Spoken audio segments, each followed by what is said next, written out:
So he summons a prophet, and we'll just pick up in verse 9. 2 Kings 9, the prophet Elijah summoned a man from the company of the prophets.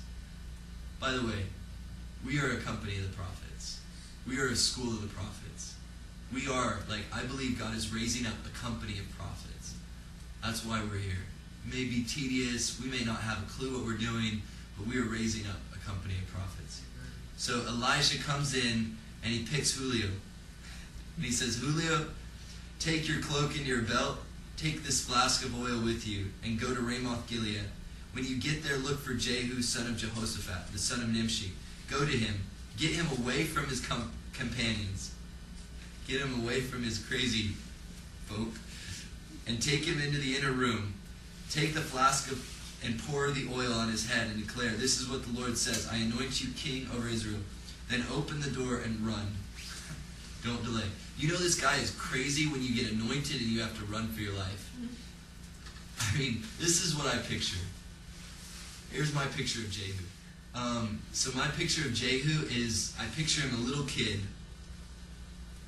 And he's 8, 9 years old.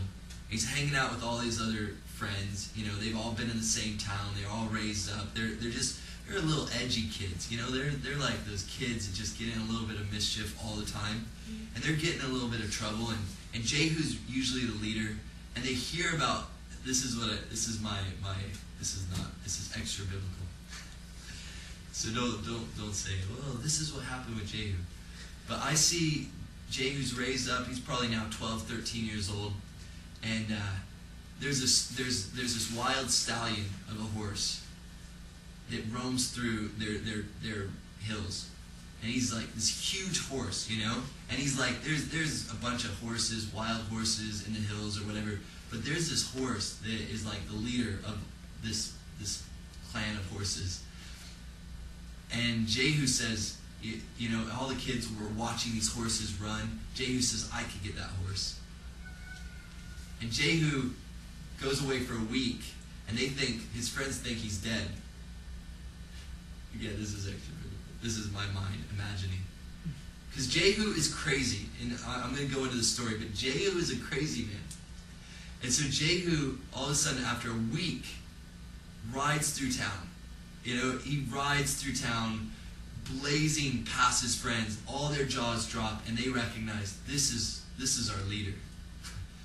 We have the deepest respect for this man. We thought he was dead, you know, but we have the deepest respect for this man. But they're crazy. They're the edgy guys. They drive their cars way too fast. You know, they play football way too hard. They're trying to kill people out there. You know, they're just intense. Nobody wants to hang out with them. Well, they do, but then they're all intimidated by him. This is Jehu's company. This is J-Hop. Anyways, that's what I believe. But we go the speed limit. And so the guy says, so the young man, I'm sure Elijah picked a kid that had no idea. He's, you know, what they would call wet behind the ears. He has no idea. He's just like a young prophet, like burning with zeal but has no clue, right? And so the young man, the prophet, went to Ramoth Gilead. When he arrived, he found the army officers sitting together. I have a message for you, Commander, he said. And I picture them playing cards, smoking cigars. You know, they got their swords on their belts. And they're in there, you know, and it's low, dim light. They're around the campfire or whatever, you know. And they're just like, who is this guy? What in the heck? Who is this guy, right? For which of us? Asked Jehu. For you, Commander, he replied. Jehu got up and went into the house. Then the prophet poured the oil on Jehu's head and declared, this is what the Lord, the God of Israel, says. I anoint you king over the Lord's people, Israel.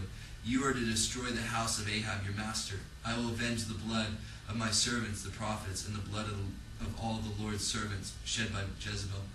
The whole house of Ahab will perish. I will cut off from Ahab every last male in Israel, slave or free. I will make the house of Ahab like the house of Jeroboam, son of Nebat, and like the house of Baasha, son of Ahijah. As for Jezebel, dogs will devour her on the plotted ground at Jezreel, and no one will bury her. Then he opened the door and ran. And what I picture is all these guys are in the room or outside, and they're all like, they got their hand on their swords already. They're like, nobody takes away Jehu alone. And they're all looking at each other like, what in the world?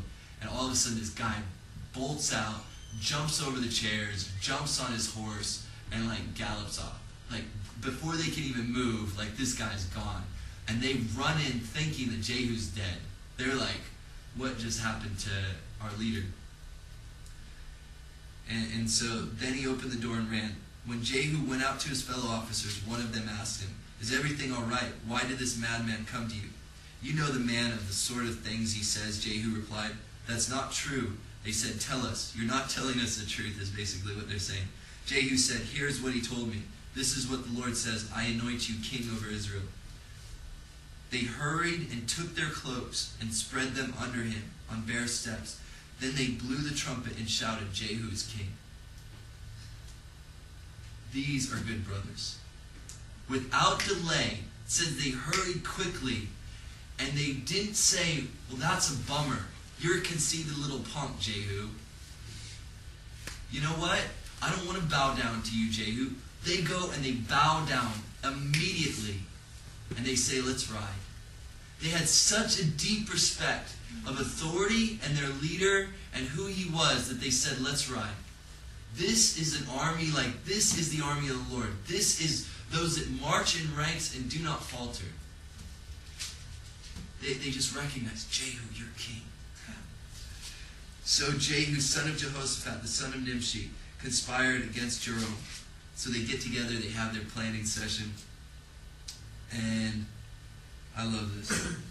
Then he got into his chariot and rode to Jezreel because Joram was resting there.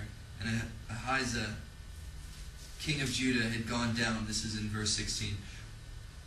Gone down to see him. When the lookout standing on the tower in Jezreel saw Jehu's troops approaching, he called out, I see some troops coming. Get a horseman, Joram ordered. Send him to meet them and ask them, do you come in peace? The horseman rode off to meet Jehu and said, this is what the king says, do you come in peace? What do you have to do with peace? Jehu replied, fall in behind me. This guy's intense. The army that's against him comes out and he says, no, you're with me now. No battle, no fight, no, you're on my side now. He does this all the way to Jezebel. He says, no, you're on my side. You don't want to fight against me. Don't question. Just get in behind me. Let's ride. I love Jehu. So the king sent out a second horseman. When he came to them, he said, this is what the king says. Do you come in peace? Jehu replied, what do you have to peace? Fall in behind me. The lookout reported he has reached them, but he isn't coming back either. The driving is like that of Jehu, son of Nimshi. He drives like a madman. Like a crazy man. Hitch up my chariot. So now Joram, the head of the army of devils, is coming out to... This is what I was talking about authority. All of a sudden, Joram has his name. He says, oh, I know Jehu. He just took out 2 of my guys. He's taken out a bunch of other guys. He's caused a bunch of mischief. I know his driving. He's a crazy man. I'm going to go out and take it on myself. This is a good word. All that to say, Jezebel gets killed. Israel gets set free. They have their deliverer. Jehu doesn't end 100% well, but neither did Gideon. He ends the same way Gideon does. But most people don't preach Jehu because Jehu, I believe, is one of the most intimidating characters in the Bible. He's one of the most terrifying characters of God in the Bible. But he's the only one that could take out Jezebel. I have this against you that you tolerate the woman Jezebel, who leads my bondservants into sexual immorality and the food sacrifice to idols, and eating the food sacrifice. The only one that didn't have toleration for Jezebel was Jehu. We've got to, if we're contending against Jehu, we need the spirit of Elijah, but we need to have a little Jehu in us.